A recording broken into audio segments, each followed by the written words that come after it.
Hello दोस्तों, नमस्कार। स्वागत है आपका हमारे यूट्यूब चैनल ज्ञान बढ़ाओ पर, जहां हम ज्ञान की बातें करते हैं। दोस्तों, आज का टॉपिक है भारतीय न्याय संहिता बीएनएस 2023। दोस्तों, बीएनएस भारतीय न्याय संहिता भारत में आधिकारिक आपराधिक संहिता है। दिसंबर 2023 में संसद द्वारा पारित किए जाने के बाद यह भारतीय दंड संहिता आईपीसी की जगह लेने के लिए 1 जुलाई 2024 को लागू हुई। क्या बीएनएस आईपीसी से बेहतर है? भारतीय न्याय संहिता बीएनएस को भारतीय दंड संहिता आईपीसी से बेहतर माना जाता है, क्योंकि यह अधिक आधुनिक है और वर्तमान मुद्दों को संबोधित करती है। बीएनएस मानवाधिकार संरक्षण और सामाजिक न्याय को भी मजबूत करता है। बीएनएस और आईपीसी के बीच मुख्य अंतर आधुनिकीकरण के मामले में बीएनएस में आधुनिक कानूनी मानकों और प्रथाओं को शामिल किया गया है, जबकि आईपीसी पुराने सामाजिक मानदंडों को प्रतिबिंबित करती है। साइबर क्राइम के मामले में बीएनएस में साइबर अपराधों के लिए स्पष्ट परिभाषाएं और कठोर दंड का प्रावधान है, जबकि आईपीसी में साइबर अपराधों के लिए कोई विशिष्ट प्रावधान नहीं है।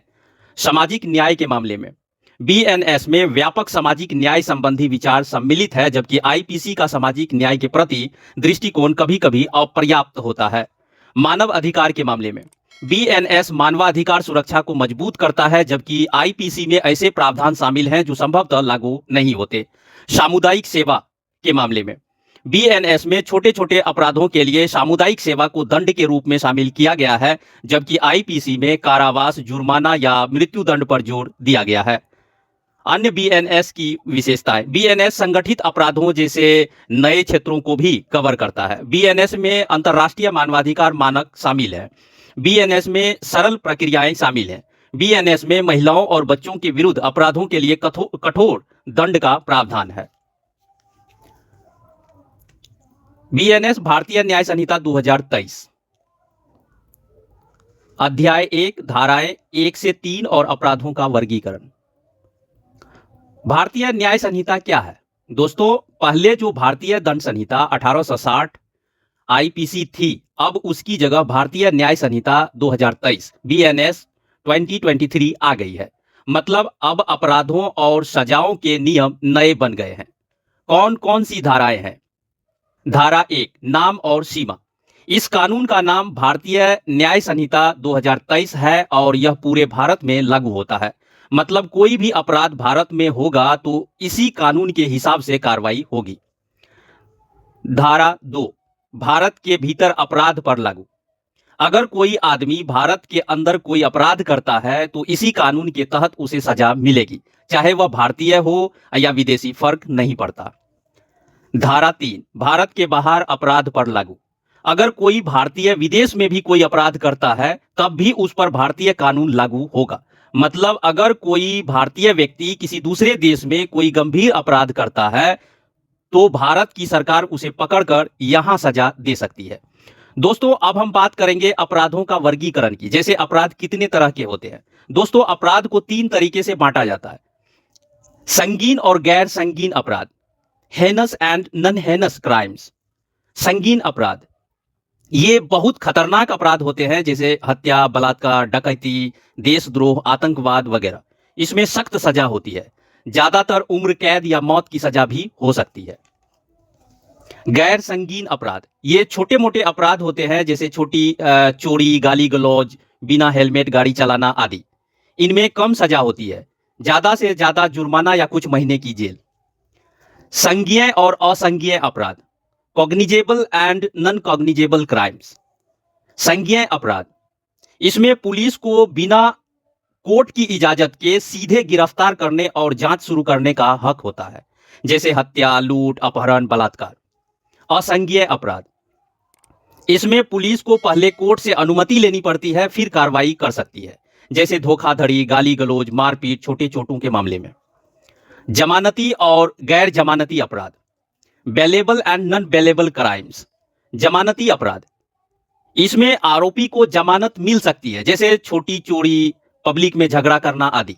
गैर जमानती अपराध इसमें जमानत मिलना मुश्किल होता है, कोर्ट तय करता है कि जमानत मिलेगी या नहीं, जैसे हत्या, बलात्कार, आतंकवाद।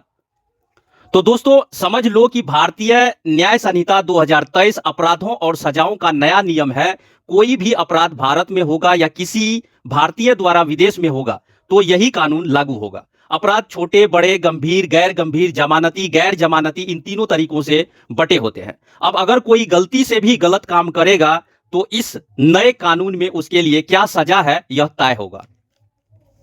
दोस्तों कानून को जानना जरूरी है वरना नुकसान आपका होगा।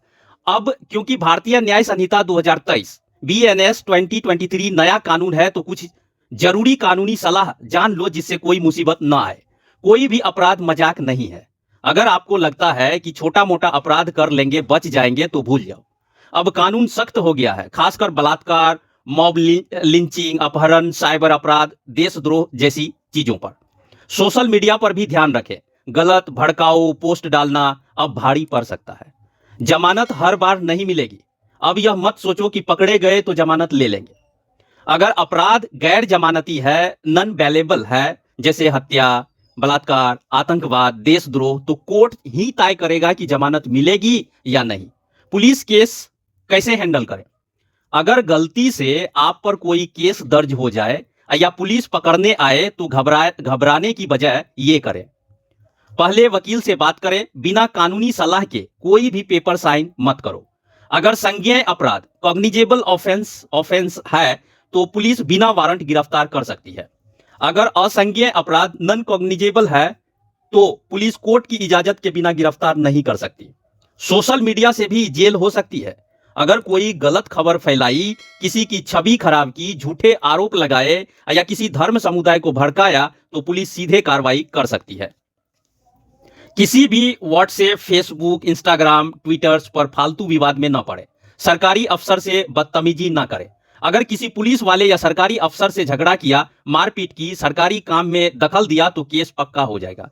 धारा 186 और 353 के तहत सरकारी काम में बाधा डालना अपराध है। FIR दर्ज कराना आपका हक है। अगर कोई पुलिस वाला FIR दर्ज करने से मना करे तो सीधे उच्च अधिकारी SP या कमिश्नर या कोर्ट में अर्जी दें। महिलाओं, बच्चों और वरिष्ठ नागरिकों के मामले में पुलिस को तुरंत FIR दर्ज करनी होती है। चोरी झगड़े में मत पड़े। चोरी छोटी चोरी भी अब बड़ा अपराध बन सकती है। अगर आप भीड़ के साथ किसी का मोबाइल, बाइक या सामान चुराते पकड़े गए तो मॉब लूट का केस लगेगा और सजा सख्त होगी। धारा 302, 307, 392, 395 के तहत लूट, हत्या की कोशिश पर बड़ी सजा है। ट्रैफिक नियम ना तोड़े वरना तगड़ा चालान कटेगा। हेलमेट नहीं पहनना, भारी जुर्माना। रेड लाइट कूद दी, CCTV में पकड़े जाओगे। शराब पीकर गाड़ी चलाई, लाइसेंस जब्त प्लस जेल। कोई धमकाए, ब्लैकमेल करे तो सीधा शिकायत करें। अगर कोई पैसे मांगकर ब्लैकमेल कर रहा है, सोशल मीडिया पर धमका रहा है, अश्लील मैसेज भेज रहा है तो सीधा साइबर सेल या पुलिस स्टेशन में कंप्लेन करें। साइबर क्राइम के लिए www.cybercrime.gov.in पर ऑनलाइन रिपोर्ट भी कर सकते हैं। गलत केस में फंस गए तो क्या करें? यदि आप किसी झूठे केस में फंस गए हैं तो जल्दी से वकील से सलाह लें और कोर्ट में अर्जी दें। धारा 211 IPC के तहत झूठा केस करने वाले पर भी कार्रवाई हो सकती है। कानून जानो, सुरक्षित रहो। दोस्तों अब नया कानून BNS 2023 आ गया है तो इसकी बेसिक बातें समझना जरूरी है। गलत काम न करें, गलत लोगों के चक्कर में न पड़े। अपने हक को जाने और कानून का सम्मान करें। पुलिस या कोर्ट से बचने के लिए नहीं बल्कि समझदार नागरिक बनने के लिए कानून पढ़ो। दोस्तों कानून की समझदारी ही असली स्मार्टनेस है। धन्यवाद दोस्तों।